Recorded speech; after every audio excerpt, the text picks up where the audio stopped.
sobre essa questão. Então, pessoal, como já disse, meu nome é Patrícia e é Biologia Celular, um breve resumo que a gente vai falar agora. Então, eu quis chamar a atenção para algumas coisas importantes antes da gente introduzir com o tema propriamente dito. A gente sabe que o nosso corpo é formado por células, que as células se juntam em forma de tecidos, os tecidos se juntam e formam os órgãos, e o nosso corpo ele é composto, então, por aproximadamente cerca de 200 tipos diferentes de células, né? Então, cada célula ali tem a sua especialidade, tem o órgão que ela está localizada, a função que ela tem a desempenhar, então, o nosso corpo ele abrange uma variedade grande de células. E é interessante que a gente pense que cada célula ela é uma unidade viva, ela é uma unidade viva estrutural, funcional, ela tem uma forma específica, ela está em um lugar específico, ela vai cumprir determinada função, né? Então, cada célula realmente é uma unidade viva. E todas as células, elas vão vir de células existentes. Então, uma célula não surge do nada, né? Ela surgiu a partir de outras células, seja pelo processo de divisão celular, seja no momento que houve o encontro dos gametas, né, do espermatozoide com o ovócito. Então, a gente vê que tudo surge a partir de células já existentes. Então, a célula não surgiu do nada. E aqui a gente precisa entender que a biologia celular, ela vai estar focada exatamente nisso, em estudar a estrutura, a função da célula, e vem falando que essa área da ciência se desenvolveu, começou a ser mais estudada assim que o microscópio foi criado em 1590. Mas naquela época, né, vamos dizer assim, era um microscópio bem rudimentar. Já em 1665, quase 100 anos depois, Hooke, eu não sei se eu estou falando certo, ele foi examinar um pedaço de cortiça no microscópio e ele começou a descobrir ali a célula. Então, é a partir daí que a gente veio, né, vamos dizer assim, intensificando o estudo nessa área, né, a área da biologia celular. Agora, esse próximo slide aqui, a gente consegue ver algumas diferenças entre as células eucariontes e as células procariontes. Antigamente, né, o nome da membrana celular, se eu passar a setinha assim, vocês enxergam? A setinha do mouse? Sim. Ótimo. Então, é o seguinte. Antigamente, o nome dessa membraninha aqui era carioteca. Hoje é envoltório nuclear. Então, essa membrana, vamos dizer assim, de forma mais simples, ela está ali envolvendo material genético. Então, concentra esse material genético em determinado lugar, né? Então, envolvido por esse envoltório, né? Estou sendo até redundante. E aqui a gente tem, então, o núcleo. Então, é nesse lugarzinho aqui, no núcleo, que tem protegido por essa membrana, por esse envoltório, que nós vamos ter material genético, DNA e RNA. Então, quando eu olho para essa célula aqui, que está à esquerda de vocês, a gente vê, então, uma célula eucarionte. Ela não tem só núcleo, ela tem outras organelas. Eu vou explicar melhor o que são essas organelas, mas você vê que tem outras estruturas aqui dentro dessa célula. Então, a gente tem ribossomo, complexo de Golgi, retículo endoplasmático. Então, tem várias outras estruturas imersas nesse citoplasma, nesse citossol aqui. Então, essa seria a característica principal, né, de forma mais clara aí, de uma célula eucarionte. Então, a gente pode notar que ela, além das organelas, ela tem um núcleo e que esse núcleo, ele é envolvido, então, por esse envoltório, por essa membraninha, que é, então, a carioteca antigamente chamada e hoje o nosso envoltório nuclear. Então, tá aqui. Agora, quando eu vou para a direita, a gente vê aqui uma célula um pouco diferente. A gente vê que tem material genético também, só que esse material genético está distribuído no citoplasma, não tem uma membrana envolvendo esse material genético. Ele está aqui disperso no citoplasma. A gente vê que tem outras estruturas, mas estruturas bem mais simples em comparação às da célula eucarionte. A gente vê aqui alguns ribossomos, a gente vê que também tem membrana plasmática, mas comparando então a célula procarionte com a célula eucarionte, a gente consegue ver que a organização da célula procarionte é muito mais simples, né? Então, é exatamente essa, vamos dizer assim, a diferença principal. Na célula eucarionte, eu tenho o envoltório nuclear, eu tenho essa membrana nuclear protegendo meu material genético. Já na célula procarionte, eu não tenho essa membrana nuclear. Então, o material genético, ele fica o quê? Disperso na célula. Então, essa seria a diferença principal. A gente nota que existem diferenças também com relação ao número de organelas, né, de estruturas presentes nessa célula, quão complexas elas são, quão diferentes elas são, em comparação uma a outra. Mas a diferença principal é que em uma célula eu tenho envoltório nuclear e na outra não, meu material genético fica espalhado. Então, quais exemplos de células que a gente pode destacar aí como células eucariontes? Então, a gente tem a célula vegetal, a célula animal como células eucariontes. Então, é uma célula que tem material genético envolto por uma membrana. Célula procarionte, como exemplo, a gente pode citar a bactéria. Nesse próximo slide, a gente consegue ver que há, então, diferenças mesmo entre essas células eucariontes. Então, aqui eu estou falando de células que apresentam material genético envolvido por uma membrana, mas se você olhar bem, a célula animal é diferente da célula vegetal. É óbvio que ela também apresenta similaridades, existem organelas, né, que apresentam as mesmas funções. Mas destacando a célula vegetal, a gente consegue ver que ela tem um arcabouço mais rígido, que seria aqui o que está chamando de parede celular, coisa que na célula animal a gente não tem. A gente também tem um cloroplasto na célula vegetal, coisa que na célula animal a gente não tem. Aqui a gente tem um vácuo central enorme, na célula animal a gente não tem. Então, a gente nota ainda algumas diferenças, mas a gente já vê que elas estão dentro do mesmo grupo, são células eucariontes. Por quê? Porque o material genético está protegido por uma membrana, tem um envoltório nuclear. E aí, eu sou bióloga de formação, como já foi falado, mas, sinceramente, botânica nunca foi minha praia, nunca foi meu forte. Eu sempre gostei da área humana da biologia.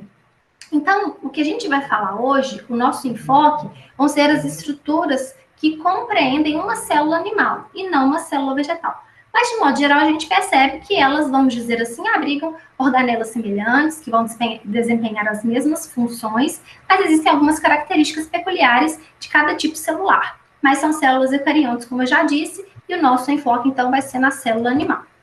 Então, olha só, aqui a gente tem um esqueminha na nossa introdução aí de uma célula animal, é uma célula eucarionte. Então, aqui eu consigo ver, né, o núcleo da célula, consigo ver que ele está envolvido por alguma membrana, o DNA não está solto, né, ele está ali agrupado em determinado lugar, e existem inúmeras outras estruturas que compõem essa célula. Só que a gente precisa entender que a célula ela é dividida em 3 estruturas principais, vamos dizer assim. A primeira delas é a membrana plasmática. Então, a membrana plasmática é uma estrutura que vai fazer o quê? Vai determinar o limite da minha célula. Então, é ela que vai dizer até onde a minha célula vai. Então, ela vai delimitar o tamanho dessa minha célula, até onde ela pode ir. Então, ela determina o limite. Outra coisa importante, a membrana plasmática ela vai também controlar o fluxo de materiais. O que vai entrar dentro da minha célula e o que vai sair dentro da célula. Então, ela também desempenha esse papel, a membrana plasmática. E um outro ponto fundamental, de maneira resumida, é que a membrana plasmática, ela também vai desempenhando um papel fundamental na comunicação, que seja uma comunicação célula-célula, que seja a liberação de material para o exterior para cair na corrente sanguínea. Então, ela também está relacionada, então, com essa questão da comunicação.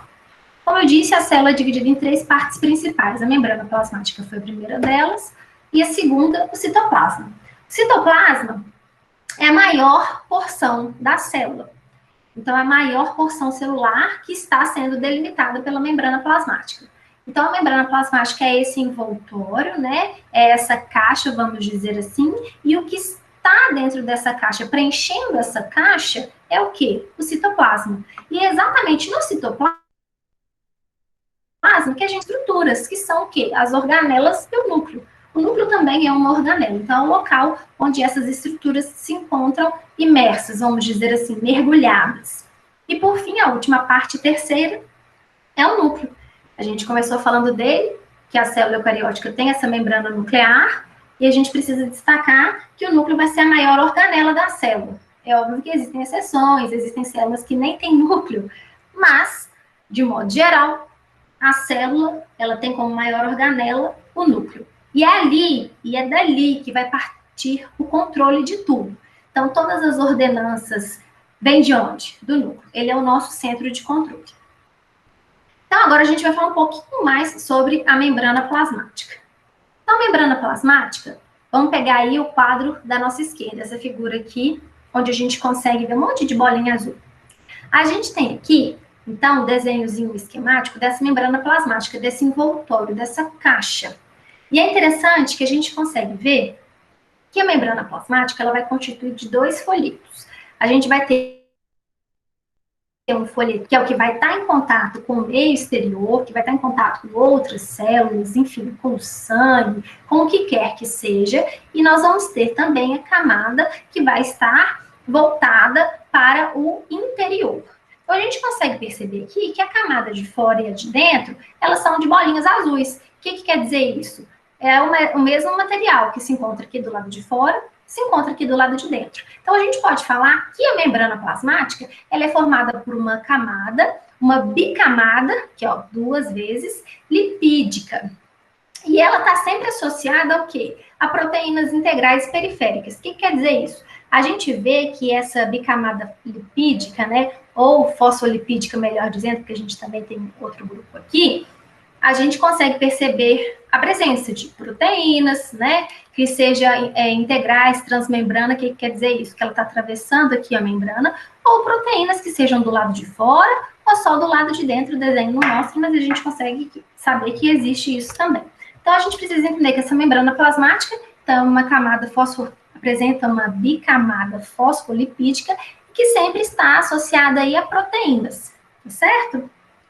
Agora, quando a gente parte aqui para a imagem da direita, a gente consegue ver uma microscopia, e é uma microscopia de transmissão. Então, a gente consegue ver uma estrutura que é muito pequenininha, que às vezes num corte no microscópio óptico, que dá aí um aumento de até 100 vezes, a gente ia conseguir enxergar como se fosse uma linha única. Aqui a gente consegue perceber exatamente o que o desenho do lado estava mostrando. A gente consegue ver aqui a unidade de membrana. Então, a membrana plasmática, vista no microscópio eletrônico de varredura, desculpa, de transmissão, a gente consegue ver, então, uma estrutura trilaminar. Então, eu vejo aqui a parte, né, lipídica, mais densa, mais marcada do lado interno, voltado para a célula. Aqui uma externo, a outra camadinha lipídica, e aqui no meio é uma parte que parece que não tem nada, como se fosse uma linha branca passando entre essas 2 camadas.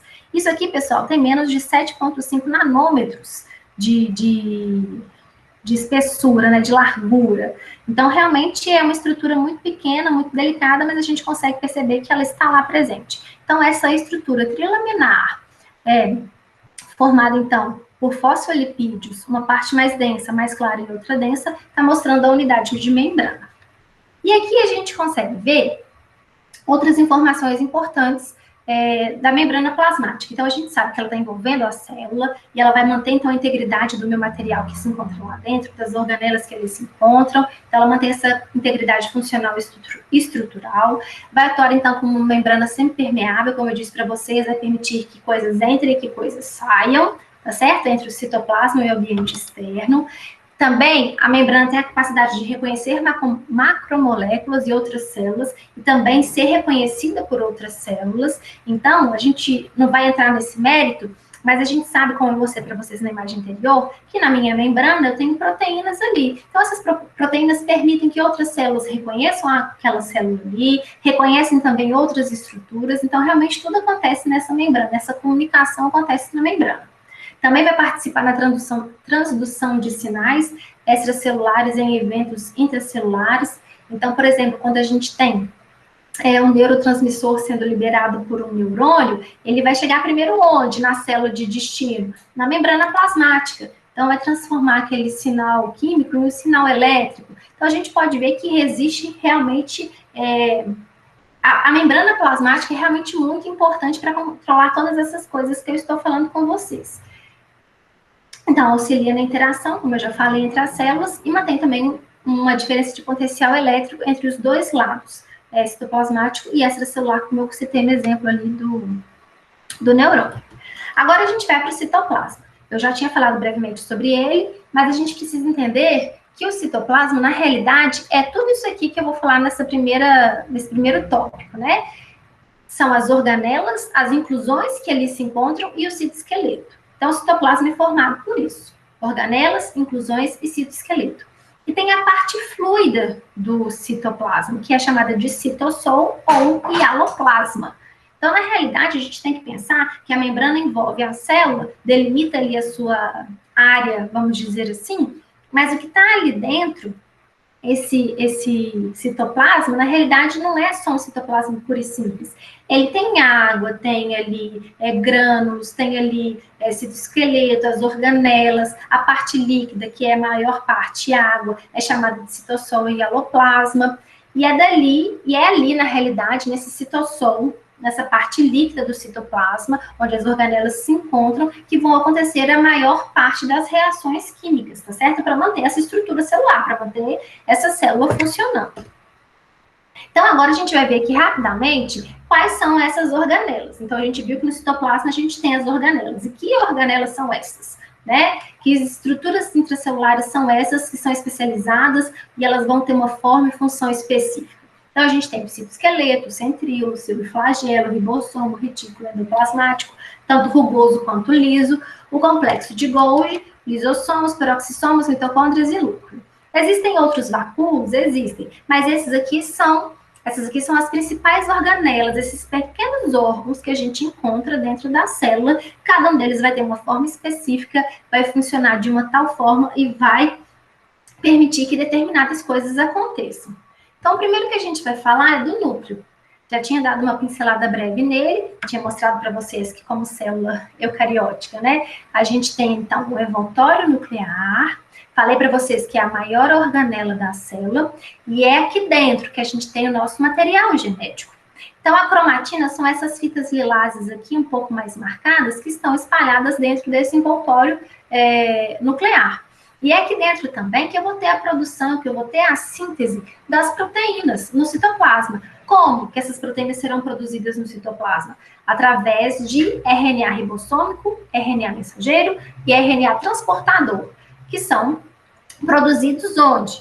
No meu núcleo. Não é no núcleo que a gente tem material genético? Então, através do material genético, partindo para a figurinha aqui ao lado, através do DNA, que está todo enroladinho lá e que está formando os nossos cromossomos, determinadas regiões dele vão estar ali, vamos dizer assim, marcadas para produzir RNA ribossômico, RNA mensageiro, RNA transportador. Então, essa produção acontece onde? Dentro da minha célula. Então, a gente tem o envoltório nuclear, a gente tem, então, essa cromatina, que é esse DNA que está não condensado, vamos dizer assim. Quando a célula vai passar por um processo de divisão, esse material genético, esse DNA, essa cromatina, que são essas fitinhas espalhadas, elas se condensam e vão formar quem? Os cromossomos. E aí, então, a gente tem a cromatina condensada. E aí a gente tem o nucleoplasma, como se fosse um hialoplasma, né, um citossol, que é a parte líquida desse núcleo. E a gente tem também, além do material genético, a gente percebe aqui que existem poros, tá vendo? Ó, nessa minha membrana nuclear, nesse meu envoltório, para que coisas possam entrar e sair aqui do núcleo. E olha só que legal. Deixa eu voltar aqui rapidinho. Vocês estão vendo aqui que nesse envoltório nuclear, a gente consegue ver umas bolinhas pequenininhas vermelhas? Essas bolinhas pequenininhas são os ribossomos. E eles desempenham um papel importantíssimo. Por quê? Porque tudo no nosso corpo, ou pelo menos quase tudo, é proteína que, vamos dizer assim, que comanda, que está por trás, que seja ligada a carboidratos ou lipídios, mas a base da maioria das coisas é proteica. Então, eu preciso produzir o quê? Proteína. Por isso que o meu RNA mensageiro, RNA transportador e RNA ribossômico, que está relacionado com a síntese de proteínas aonde? No citoplasma da célula, é produzido aqui. Então, esse meu RNA mensageiro, transportador ou ribossômico sai de dentro, né, do núcleo, pelos poros. E aí, quando ele chega do lado de fora, lá no citossol, ele encontra esse carinha aqui, que é o ribossomo. Então, aquela bolinha vermelha é essa estrutura aqui bem aumentada. Então, a gente tem que destacar coisas importantes. A maioria das organelas, vocês vão ver, são organelas membranosas. O que é isso? Como eu mostrei para vocês que existe a membrana que delimita a célula, a maioria das organelas também possuem essa membrana. Agora, o ribossomo não. O ribossomo não é uma organela membranosa. Na realidade, ele é formado por duas subunidades, uma subunidade maior e outra subunidade menor. É isso mesmo, o nome é esse. Subunidade maior do ribossomo, subunidade menor do ribossomo. E eles são formados por quê? Por vários tipos de RNA ribossômico.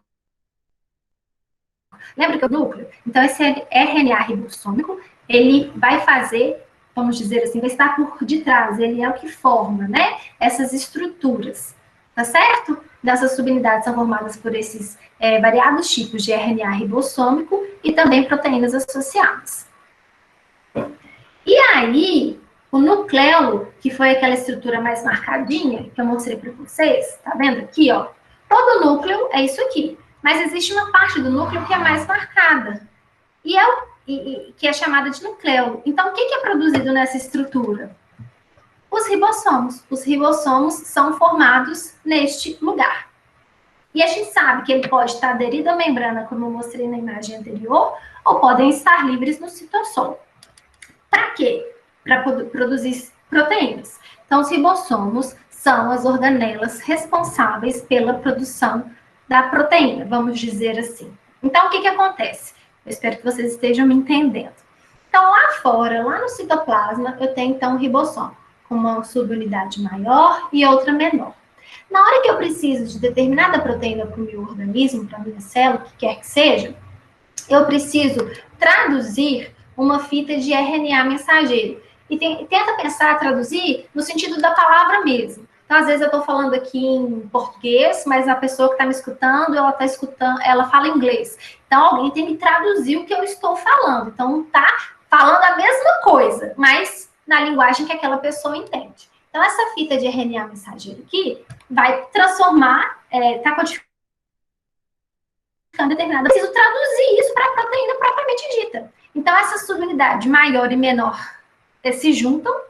Então, essa fita de RNA mensageiro aqui que codifica determinada proteína, o ribossomo vai passando por cima dela e com o auxílio do RNA transportador, ele vai, né, vamos dizer assim, de maneira bem grosseira, bem mais simples, trazendo aí aminoácidos. Então, vamos lá. Aqui a gente tem o RNA mensageiro que vai produzir, por exemplo, uma proteína insulina. Então, essa fita de RNA mensageiro que saiu lá do núcleo, a partir do DNA, produz insulina. Só que para eu ter insulina, que é uma proteína, eu preciso que peptídeos se juntem, que aminoácidos, que são essas bolinhas azuis aqui, se juntem. Então, elas vão se juntando. Mas quem que faz esse processo? Quem que vai traduzindo essa fita de RNA mensageiro e juntando aminoácido por aminoácido para fazer com que essa cadeia peptídica cresça e se torne uma proteína? É quem? O ribossomo. Então, ele vai fazendo a leitura de códon por códon. Cada retângulozinho desse aqui é um aminoácido que ele codifica. Então, esse aqui está codificando asparagina, por exemplo. Esse aqui é lisina, esse aqui é alanina.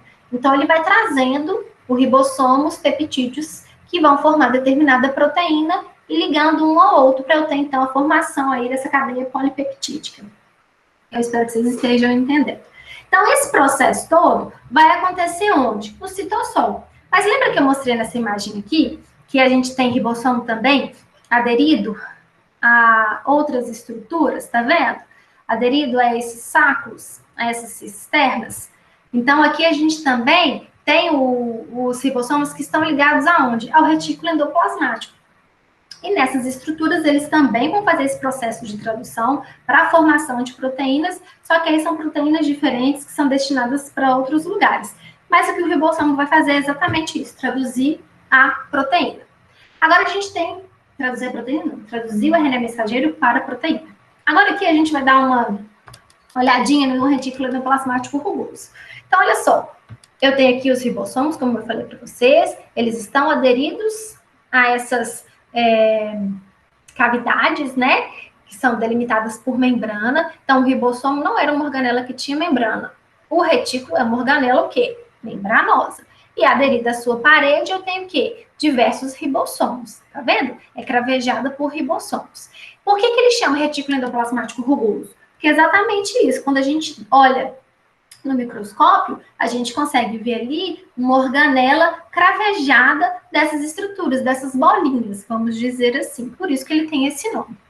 E aí a gente percebe que o retículo endoplasmático rugoso é como se fosse uma continuidade do meu envoltório nuclear, tá vendo? Aqui eu tenho um envoltório nuclear, e eu consigo perceber que esses sáculos, que essas membranas, vamos dizer assim, essas bolsas, foram saindo de onde? Do núcleo. Então, o retículo endoplasmático rugoso é exatamente uma continuação do meu envoltório nuclear. E como eu disse para vocês, o ribossomo está aqui aderido, é porque aqui eu vou ter, né, a tradução de proteínas também. Então, células, por exemplo, que vão sintetizar, que sintetizam, né, proteínas secretoras, como eu dei para vocês o exemplo das células lá do pâncreas, se eu não me engano, são as células beta do pâncreas que produzem insulina. Então, essas células, quando a gente olha no microscópio, a gente consegue ver que ela vai ter um retículo endoplasmático rugoso bem desenvolvido. Por quê? Porque ela está produzindo proteína o tempo todo, proteína que vai ser o quê? Secretada. Então, se aquela célula, ela está ali para produzir determinada coisa, e no caso aqui do exemplo que eu dei foi proteína, então que organela que produz proteína? Ribossomo. E ele está aderido, então, ao retículo, porque ele também tem produção de proteína que vai ser secretada. Então, essa organela vai ser o quê? Maior. Já que eu uso mais, eu vou ter mais essa estrutura para me auxiliar. Já que a minha função é produzir insulina, eu preciso de ter organela, de ter estrutura que me ajude na produção de insulina. Deu para entender? Então é mais ou menos assim que funciona. E aí, quando a gente olha bem para a figura, a gente consegue perceber que esse retículo endoplasmático rugoso, ele vai, vamos dizer assim, vai terminando, vai acabando, é o que chama aqui, que eu coloquei aqui nos tópicos, como o elemento de transição. Então, esse elemento de transição, que é o que está mostrando nessa setinha, é exatamente o término do retículo endoplasmático rugoso. Então, o retículo está acabando aqui, e aí eu tenho, então, esse elemento de transição. E por que ele é importante? Porque logo em seguida, a gente já vai estudar daqui a pouco, a gente tem o complexo de Golgi. Então, esses sacos do retículo endoplasmático que estão próximos ao complexo de Golgi vão dar origem aqui, ó, a vesículas. Então, essa zona aqui de término final do meu retículo é uma zona que está próxima geralmente ao complexo de Golgi, porque daqui vão partir vesículas com proteína que foi produzida onde? No retículo endoplasmático rugoso. Então, essa zona de transição é exatamente chamada assim, elemento de transição, e está me mostrando que no retículo das canelas vão se iniciar. Agora a gente vai para o retículo liso. Ué, mas tem liso também? Tem liso também. Qual que é a diferença básica do retículo endoplasmático rugoso para o liso? No rugoso, a gente tem os ribossomos aderidos. No liso, a gente não tem esses ribossomos aderidos à superfície dessa organela. É uma organela também membranosa. Então, a gente tem aqui, então, uma estrutura também bem próxima aqui, ligada, né, ao retículo rugoso. A diferença é que eu não tenho a presença de ribossomos e aqui eu tenho, tá certo? Ela é uma organela menos comum, mas, por exemplo, em células que vão produzir esteroides, triglicerídeos, colesterol, ácidos graxos, fosfolipídios, elas estão, vamos dizer assim, em maior quantidade, tá certo? Elas são maiores. Por quê? Porque são células que vão participar desse processo. Então, a produção de determinados fosfolipídios e esteroides acontece aonde? Nessa estrutura, nessa organela, no retículo liso. Então, aqui a gente não tem ribossomo porque eu não vou produzir proteína, mas eu vou produzir aqui triglicerídeos. Então, nas glândulas adrenais que tem produção de hormônios, né, de esteroides, a gente vai ter, então, células que vão apresentar um retículo liso mais desenvolvido. Então, esse retículo também ele é importante com relação à contração e relaxamento muscular, tá certo? Que vai envolver a liberação de cálcio pelo retículo liso. Então, quando uma célula muscular precisa contrair, aí há a liberação de cálcio, e essa liberação de cálcio e recaptura acontece aonde? No retículo liso. Então, lembra lá, quando sua perna tiver, vamos dizer assim, quando você estiver contraindo o músculo da perna para correr, para andar, você tem que pensar que esse processo de contração está acontecendo porque está saindo cálcio daqui, entrando cálcio aqui. Então, nessa célula muscular esquelética, eu vou ter um retículo liso também, o quê? Bem desenvolvido. Agora, a gente vai partir para a mitocôndria. A mitocôndria, ela é uma organela que já apresenta uma característica diferente das outras. Até agora, todas apresentavam membrana, com exceção dos ribossomos. Já a mitocôndria apresenta membrana também, só que ela apresenta duas membranas. Então, a gente tem aqui uma organela em forma de bastonete, tá certo? Que possui membrana externa e uma outra membrana interna. Se a gente olha para essa membrana interna, a gente consegue perceber que ela é cheia de voltinhas, né? De invaginações. Então, ela forma essas cristazinhas, a membrana interna da mitocôndria. E nessa membrana interna da mitocôndria, a gente vai ter ali o DNA mitocondrial, algumas enzimas como a ATP sintase, a presença de ribossomos, porque a mitocôndria também apresenta o material genético dela, que é o DNA mitocondrial, como eu falei para vocês. Então, tudo isso que eu estou falando está aqui dentro dessa segunda membrana que apresenta essas franjas, essas invaginações. Essa zona aqui é chamada de matriz e esse espaço aqui é o espaço intermembranoso. E aqui, como eu falei, a membrana externa. Como é que essa organela se multiplica, né? Ela, vamos dizer assim, está precisando de mitocôndria, tem pouca na célula, preciso ter mais mitocôndria. Como que acontece esse processo de multiplicação? É por fissão. Então, uma mitocôndria, ela vai, vamos dizer assim, né, crescer ali e depois se dividir para formar outra, tá? Então, uma mitocôndria, ela só vai conseguir multiplicar, só vai conseguir passar por esse processo de divisão, né, por fissão, se já tiver mitocôndria, se já tiver uma mitocôndria pré-existente, ela não surgiu do nada, né? Então, precisava de uma mitocôndria pré-existente para que essa organela pudesse, então, se multiplicar. E é interessante que a vida de uma mitocôndria uma vida útil é em torno de 10 dias. Então, a cada 10 dias, a minha célula, pensando nisso no corpo todo, é muita mitocôndria, né? Mas as mitocôndrias de cada célula, elas precisam ser renovadas. Então, a vida útil de uma mitocôndria é de 10 dias. Vai dando 10 dias, mais mitocôndria precisa ali crescer não, né? Multiplicar, vamos dizer assim, para poder fazer o processo de obtenção de energia. Então, qual que é a função da mitocôndria? Ela vai pegar o ATP, que é aquela moeda energética que a gente escutava falar lá na escola, quando a professora ia dar aula de respiração celular. Então, ela vai pegar e sintetizar esse ATP, essa moeda energética, através do ciclo de Krebs. Então, ela vai capturar energia química e produzir esse ATP através de oxidação de ácidos graxos, aminoácidos e glicose. Então, o que você come vai lá para a célula, aí na célula vai para a mitocôndria, então aquele carboidrato, aquele ácido graxo, aquele aminoácido, ele é, vamos dizer assim, processado, e no ciclo de Krebs eu tenho a formação de ATP, que é moeda energética, que é o que vai me dar energia aí para outras tantas atividades dentro da minha célula. Da mitocôndria, a gente vai para o complexo de Golgi. Vocês lembram quando eu estava mostrando a transição, né, do retículo endoplasmático rugoso para o complexo? Então, é exatamente essa estrutura aqui. Então, essa face cis são as vesículas do retículo endoplasmático que vão chegando, tá vendo? E aqui eu tenho a face trans, é onde as vesículas que foram secretadas vão sendo liberadas. Então, no retículo endoplasmático rugoso, por exemplo, produziu determinada proteína. Então, a vesícula com a proteína dentro está aqui. Aonde que ela vai chegar agora? Na face cis do complexo de Golgi. Então, o complexo vai consistir, né, de várias cisternas, que são delimitadas também por membranas, então formam esses sáculos, né, porque a gente tem o lúmen, tem a parte interna dessa estrutura, e ao redor a gente tem, então, essas membranas delimitando essas regiões. E a gente consegue ver que formam como se fossem umas pilhazinhas, tá vendo? E elas são posicionadas e mantidas no lugar por quem? Pelos microtúbulos, que a gente vai ver daqui a pouquinho. Então, toda organela está ali, sendo presente na célula, e ela é sustentada, ela é mantida no lugar por determinadas estruturas do citoesqueleto. Então, quem segura no lugar o complexo de Golgi são os microtúbulos. Então, as cisternas achatadas, elas vão variar de formato, de tamanho, mas é mais ou menos assim a representação de um complexo de Golgi.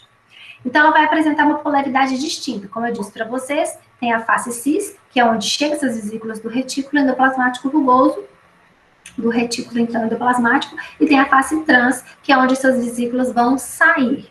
Mas então, para que eu preciso de ter, vamos dizer assim, essa organela no meio do caminho, sendo que aqui eu já tenho a minha vesícula carregada de proteína? É porque, na realidade, algumas mudanças conformacionais precisam acontecer nessa proteína que está aqui dentro. Ela já não sai pronto do retículo, ela tem que passar por um processamento.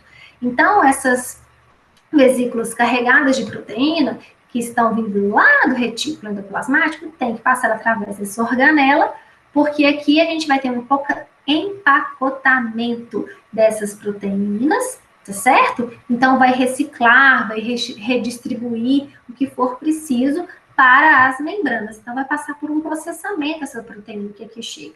Ela vai chegar aqui, passar por esse processamento, vai ser reciclada, ou vai ser redistribuída, ou alguma coisa vai ser sintetizada aqui, e depois essas vesículas vão sair prontinhas daqui. Aí agora a gente tem o lisossomo. O lisossomo é uma organela bem menor, mas ela é uma organela que também apresenta membrana, tá certo? Geralmente a gente vê como uma vesícula densa na microscopia.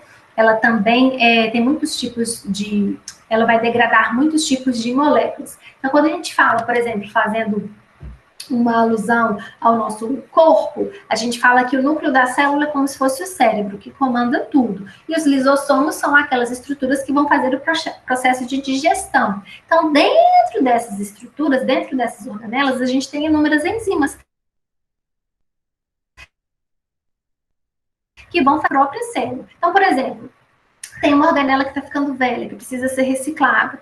Então, o que vai fazer esse processo de digestão dessas organelas? O lisossomo. Então, ele vai degradar outras organelas, dessa forma ele vai devolver componentes que foram ali digeridos para o citossol, permitindo a reutilização desses componentes para construir novas estruturas, novas organelas, enfim.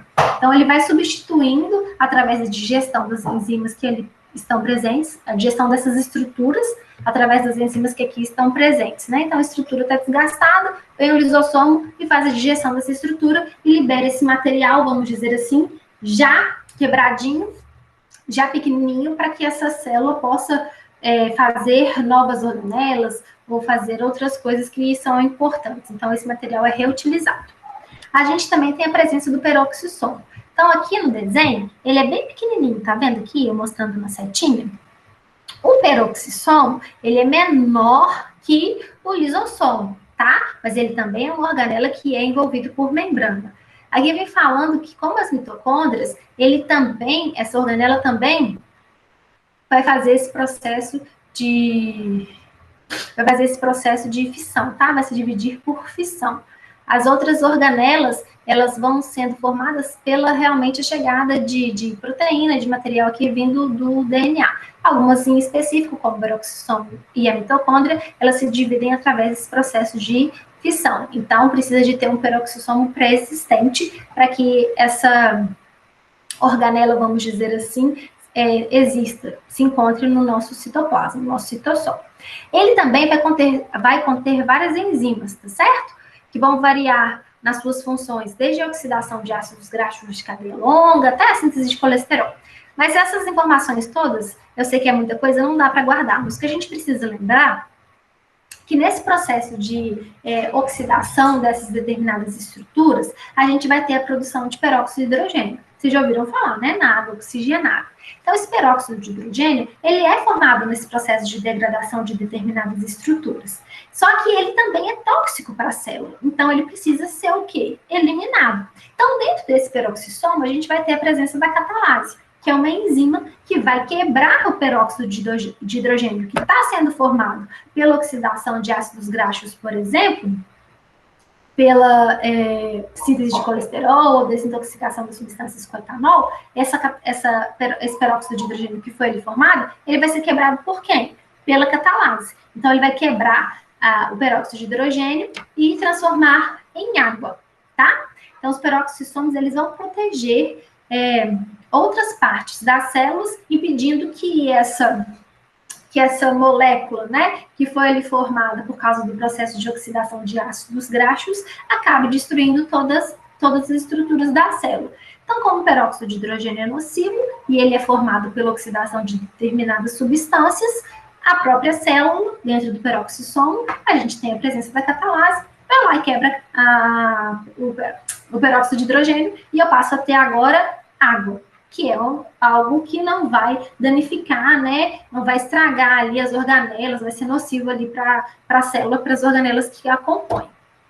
Agora, no citoesqueleto, a gente tem algo muito importante. Eu tinha falado anteriormente que a membrana delimita a célula, e é verdade. Mas a célula, a gente tem que pensar que não é algo chapado, não é algo 2D. Sim, 3D, né? Ela tem profundidade, ela tem volume. Então, o que vai dar forma para essa minha estrutura não é só a membrana, mas o citoesqueleto que está ali dentro que a sustenta. Tá certo?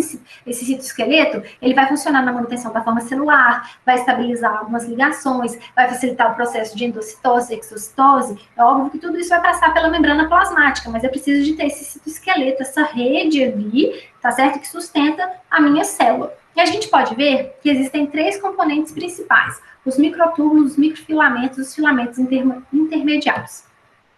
Os microtúbulos, que é o que está de verdinho nessa imagem aqui, ele é o maior componente do citoesqueleto. E também está aqui presente, tá vendo? Ele é o maior. E eles são tubos longos e ocos, tá certo? Que vão auxiliar na determinação da forma da célula e no movimento das organelas e vesículas. Então, as vesículas vão se movimentar passando aqui, né, uma associação com os microtúbulos. Os microfilamentos são esses aqui, mas eles estão aqui, ó, nas margens da célula. Eles estão concentrados na periferia da célula. Então, eles vão proporcionar vigor e forma, e também suporte mecânico. E, por fim, a gente tem os filamentos intermediários. Intermediário porque é intermediário mesmo. Ele não é tão fino como o microfilamento e não é tão grosso como o microtúbulo. São esses aqui, os filamentos intermediários. No desenho de cima são esses aqui em azul. Eles vão auxiliar também para manter as organelas e o núcleo no seu lugar. Agora, o que é interessante, como eu falei para vocês, os microtúbulos são encontrados na célula, no sentido de que, além de serem os maiores, né, como eu mostrei aqui para vocês, além de serem maiores no tamanho, ele também era o maior componente do citoesqueleto. E quem que vai produzir esses microtúbulos? São exatamente os centríolos. Não, na realidade, os centríolos, né, mas o centrossomo do qual os centríolos fazem parte. Por que eles são importantes? No processo de divisão celular, onde uma célula vai se dividir e formar duas, a gente tem aqui a presença dos centríolos. Então, eles vão, eu tenho um só, vai se multiplicar, vou ter o centríolo mãe e o filho, que vai aí participar desse processo de divisão, porque é daqui que vão sair o quê? Os microtúbulos. Então, essa estrutura ela é formada por 9 grupos, com 3 microtúbulos cada. Então, se você reparar bem, são 9 tríades, né? Cada tríade apresenta microtúbulos aí, 3 microtúbulos a cada conjuntinho desse aqui. Então, cada conjuntinho desse aqui é uma tríade que é formada por microtúbulos. Então, o centríolo é formado por 9 conjuntinhos desse aqui, por 9 tríades dessa aqui. Então, os centríolos, eles, mais o material pericentriolar que estaria aqui ao redor, vão formar o quê? O centrossomo. E é do centrossomo que a gente vai ter, então, a formação do microtúbulo, que é importantíssimo para manter a célula, está relacionada ao citoesqueleto, mas também no processo de divisão celular, como eu falei. Já chegando ao final, porque eu já estou falando demais, a gente tem aqui os cílios e os flagelos. Então, aqui a gente tem um exemplo de um flagelo e aqui os cílios. A gente tem que pensar que essas estruturas são móveis, tá certo? Os microtúbulos são os principais componentes estruturais dos cílios e dos flagelos. Os cílios são sempre mais curtinhos, como a gente consegue ver aqui, e mais numerosos. Eles vão se projetar na superfície celular e vão, por exemplo, impulsionar os fluidos. Existem células ciliadas no nosso trato respiratório. Então, por exemplo, o nosso trato respiratório tem células entre essas células ciliadas que vão produzir muco. Só que esse muco não pode ficar num só lugar, precisa ser espalhado. Então, esses cílios aqui, essas franjinhas, eles vão permitir que esse fluido seja o quê? Espalhado. Então, pessoas que fazem uso de cigarro, por exemplo, a nicotina vem aqui e mata esses cílios. E aí, o fluido que é produzido por outras células vizinhas fica o quê? Fica parado, ele não é espalhado para poder capturar partículas que possam ter entrado na nossa respiração e que podem prejudicar o nosso trato respiratório. Então, o que vai acontecer? A pessoa vai tossir para tentar expulsar esse fluido que ficou o quê? Parado em determinado lugar, porque os cílios não mais funcionam para poder espalhar esse fluido de forma, vamos dizer assim, uniforme. E, por sua vez, a gente tem também os flagelos, que são semelhantes aos cílios, né, estruturalmente falando, são mais longos, mas estruturalmente são semelhantes, tem microtúbulos aqui dentro dessa estrutura, são mais longos, e eles vão movimentar uma célula inteira. Então, por exemplo, o espermatozoide tem um flagelo compridão, inclusive é o único exemplo de célula humana que possui flagelo, o espermatozoide, que vão permitir que haja um movimento de uma célula por inteiro. Então, a célula não fica paradinha em um determinado lugar, ela se move, né? Por causa que ela tem o flagelo. E agora, terminando, não tem como liberar o microfone de todo mundo, porque vai ficar uma confusão. Mas eu queria que vocês fossem pensando à medida que eu fosse perguntando aqui. Então, eu falei das células, falei das organelas que a compõem, falei de forma muito resumida o que cada organela faz, onde ela se encontra, e aí aqui vai aparecendo os números, aqui tá aparecendo os números, né, para vocês, e aí, à medida que cada número for passando, a gente vai falando o que essas estruturas são, então, só para a gente fazer uma recapitulação. Então, no número 1, a gente tem o quê? O núcleo. É no núcleo que eu tenho a produção de quem? Dos ribossomos.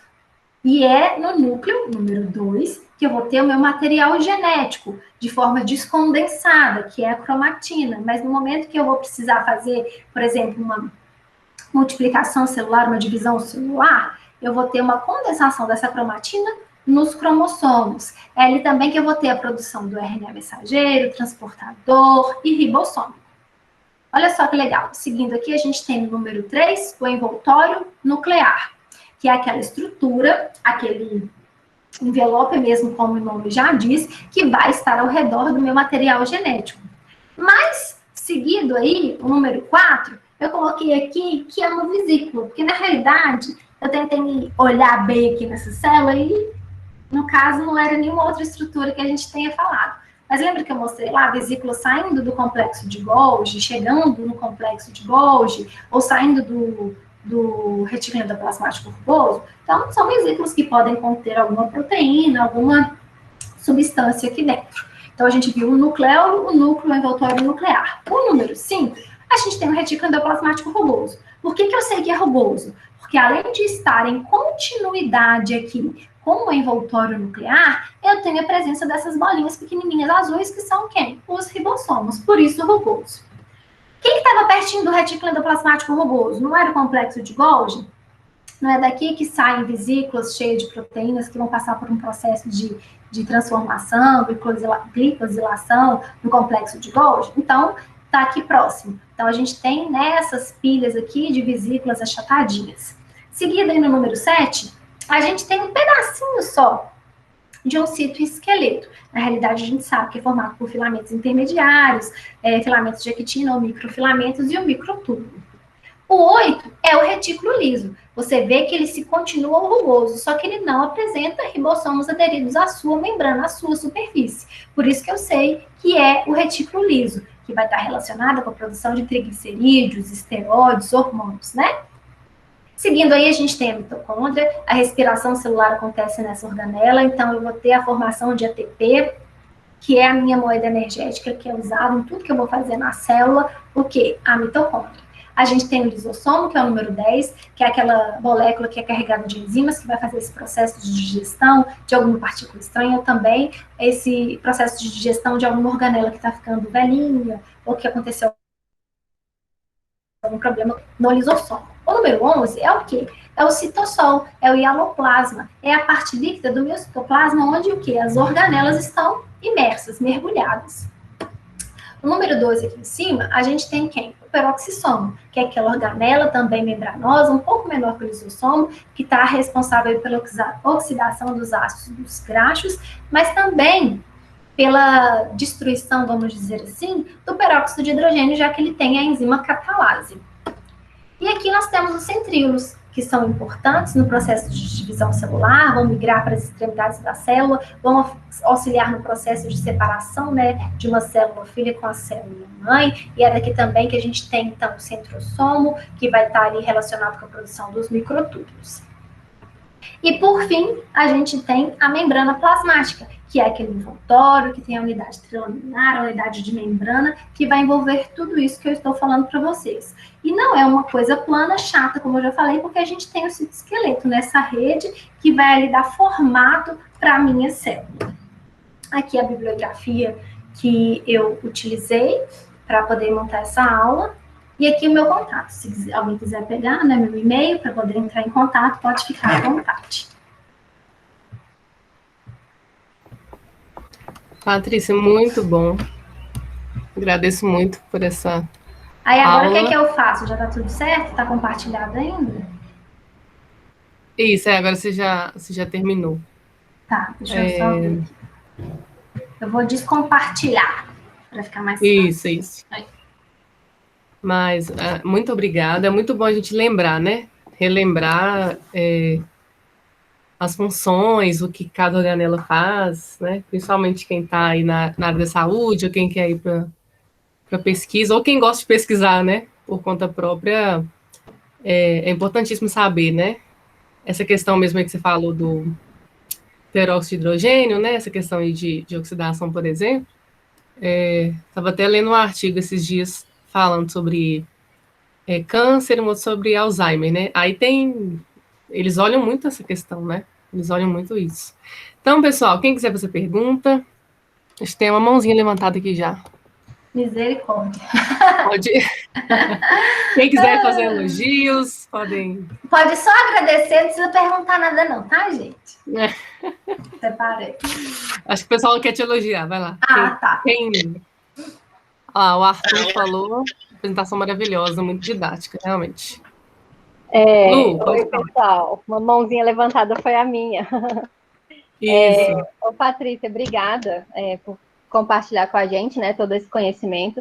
É mais um comentário mesmo, assim, que eu quero fazer, que a gente já pensa logo, olha só, a Patrícia fez um trabalho de resumir, né, em 1 hora, coisas tão complexas, né, tanta informação, e daí isso leva a gente a pensar, gente, uma célula, né, tem esse tanto de organelas, e a gente vê que as funções delas são, assim, conectadas, tá tudo intrincado, assim, né, é um sistema, assim, muito bem ajustado, né, e isso leva a gente a pensar o seguinte, se tivesse sido, se essas organelas, se as nossas células tivessem sido formadas realmente sem um planejamento, ao acaso, veja a probabilidade de uma organela ter surgido ao acaso, depois outra organela ao acaso, e aí, por um outro acaso maior ainda,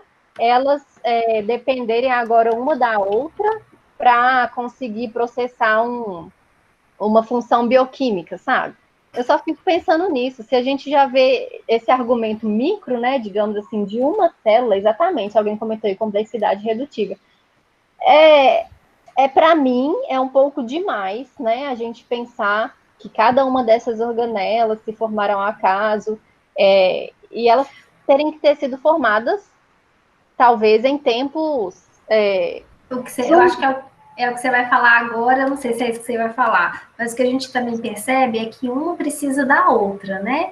Então, o que saiu lá do núcleo, ele tem que ir para o citossol. Eu preciso que meu ribossomo o ribossomo já tem que existir para traduzir isso em proteína. Essa proteína precisa ser empacotada, ela tem que ser mandada para o complexo de Golgi, que vai fazer um processo ali de glicosilação e tal, para exportar essa proteína para fora da célula. Então, na realidade, o que a gente vê é que a coisa é tão complexa, é que tudo tem que existir e existir ao mesmo tempo e funcionar tudo junto. Porque se um deles falhar, o resto falha, a coisa não acontece. Isso. Então, isso é sensacional mesmo, a gente pensar nisso.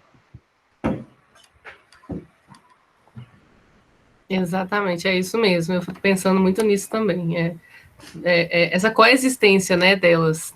Se faltar uma, o negócio desanda tudo, né? Sim. Eu acho que o Adriano levantou a mãozinha também. Tá com a mãozinha levantada.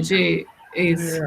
Pois é, não, é o seguinte, primeiro, né, elogiar aí a excelente propedêutica, né, que a Patrícia utilizou, bastante didático para vocês que já estão aí na área de biologia ou áreas correlatas, isso é simples. Eu que estou na área do direito... Mas eu quero saber se você entendeu. Quem é do direito e não é da área tem que entender.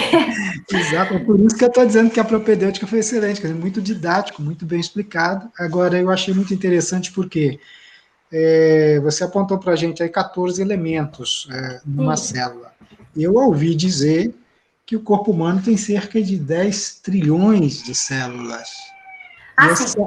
Pois é. E são 200 tipos diferentes de células. Sim, pois é. Você disse aí que essa galera, esses 14 elementos, trabalham todos em harmonia. Agora eu fico imaginando aproximadamente 10 trilhões de sujeitos trabalhando todos harmonicamente, de uma certa forma, para que a vida possa acontecer. De fato, assim, exigir muito da minha capacidade a acreditar que isso tenha surgido do nada, ou que isso tenha simplesmente, né, sido fruto de uma explosão e depois de uma evolução. Eu acho que essas especificidades que você colocou nos auxilia muito a colocar em xeque a ideia de que isso possa ter surgido ao acaso, ou que isso não tenha sido engenhosamente projetado. E aí, o mais interessante, a sabedoria de quem projetou isso. Ou seja, isso exalta a magnificência, né, desse ser que nós acreditamos ter sido, né, o criador e mantenedor de todas essas coisas. Mas parabéns, obrigado, clareou muito para mim aqui, muito mesmo. A ideia da palestra era exatamente essa, porque eu tô assim, Rosa, eu não quero falar nada, deixa os meninos falarem. Eu já falei muito durante a minha vida toda, e falo demais, deixa o pessoal fazer as palestras dele. Gostei muito da apresentação da Luciana, apesar de ficar quietinha igual o Nelson, mas eu gostei muito da apresentação do nosso primeiro seminário, mas na realidade, quando ela me propôs, eu falei assim, eu não quero entrar no mérito se isso é uma visão criacionista, se isso é uma visão evolucionista, porque muita gente fala da mitocôndria, que foi uma bactéria e tal, que entrou dentro da célula, não foi eliminada, que ele ficou, aí ficou num processo de endossimbiose dentro da célula, e agora isso passou a se multiplicar para outras células, enfim, eu não queria entrar nesse mérito, até porque eu acho que eu não tenho know-how para poder discutir sobre o assunto tão bem, mas o que eu queria mostrar é como realmente uma célula funciona de uma maneira mais básica. Então, eu tentei explicar aqui em poucas palavras, mas tem muito mais coisas sobre isso. Cada organela dessa aí dá 2, 3 aulas, com tudo que ela pode fazer, mas o que eu queria mostrar é exatamente isso, de forma breve, esse resumo sobre biologia celular, para a gente entender quão complexo é para ter surgido de um simples acaso, né?